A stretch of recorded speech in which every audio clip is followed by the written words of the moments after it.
पितृपक्ष की शुरुआत आज से हो रही है। हिंदू धर्म में वर्ष के 16 दिनों को अपने पितृ या पूर्वजों को समर्पित किया गया है, जिसे पितृपक्ष या श्राद्ध पक्ष कहा जाता है। श्राद्ध पक्ष की शुरुआत भाद्रपद की पूर्णिमा से होती है। व्यक्ति की मृत्यु चाहे कृष्ण पक्ष में हो या शुक्ल पक्ष में हुई हो, सभी की तिथि अश्विन माह के कृष्ण पक्ष में यानी कि श्राद्ध या पितृपक्ष में ही रहती है। इस दौरान चंद्रमंडल से सभी के पूर्वज धरती पर आते हैं, यदि वे वहां गए हो तो, अन्यथा जिसने जहां जन्म लिया है वहीं उसे श्राद्ध का फल मिल जाता है।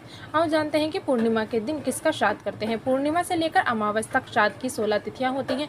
पूर्णिमा, प्रतिपदा, द्वितीय, तृतीय, चतुर्थी, पंचमी, षष्ठमी, सप्तमी, अष्टमी, नवमी, दशमी, एकादशी, द्वादशी, तृतीयोदशी, चतुर्दशी और अमावस्या। उक्त किसी भी एक तिथि में व्यक्ति की मृत्यु होती है, चाहे वे कृष्ण पक्ष की तिथि हो या शुक्ल पक्ष की। श्राद्ध में जब ये तिथि आती है तो जिस दिन तिथि में व्यक्ति की मृत्यु हुई है उस तिथि में उसका श्राद्ध करने का विधान है। जिनकी मृत्यु पूर्णिमा को हुई है उनका श्राद्ध पूर्णिमा को करते हैं। माना जाता है कि उत्तरायण के दौरान पूर्णिमा के दिन जिन्होंने देह छोड़ी है उन्हें सद्गति मिलती है। पूर्णिमा तिथि के श्राद्ध को तर्पण भी कहा जाता है। इसे प्रोष्ठपर्णी पूर्णिमा भी कहते हैं, यानी इस दिन आप ऋषियों के साथ ही अपने गुरु को तर्पण भी कर सकते हैं। पूर्णिमा के दिन खासकर मंत्रदृष्टा अगस्त्य मुनि का तर्पण किया जाता है। अगस्त्य मुनि भगवान शिव के 7 शिष्यों में से एक थे। अगस्त्य मुनि ने विंध्याचल पर्वत को पार करके दक्षिण में प्रवेश किया था। विंध्याचल पर्वत ने उनसे विनती करके कहा था कि मुझे ज्ञान दे।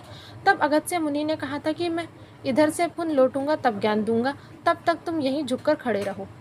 कहते हैं कि अगस्त्य मुनि दूसरे रास्ते से पुनः कैलाश लौट गए थे और कांति सरोवर के पास उन्होंने देह त्याग दिया। वे करीब 400 वर्ष तक जीवित रहे थे।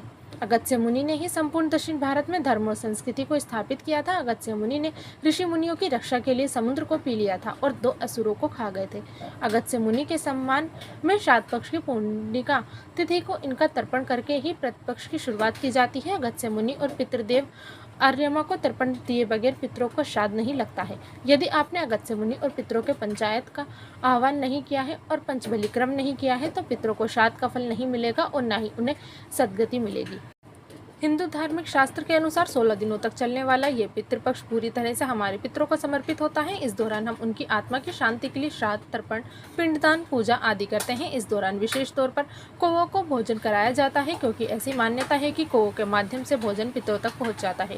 इसके अलावा बहुत से लोग ऐसा भी मानते हैं कि पितृपक्ष में हमारे पितृ ही कौवों के रूप में पृथ्वी पर आते हैं, इसलिए इस दौरान भूल से भी उनका अनादर नहीं करना चाहिए और उन्हें हमेशा ताजे बने भोजन का पहला हिस्सा देना चाहिए।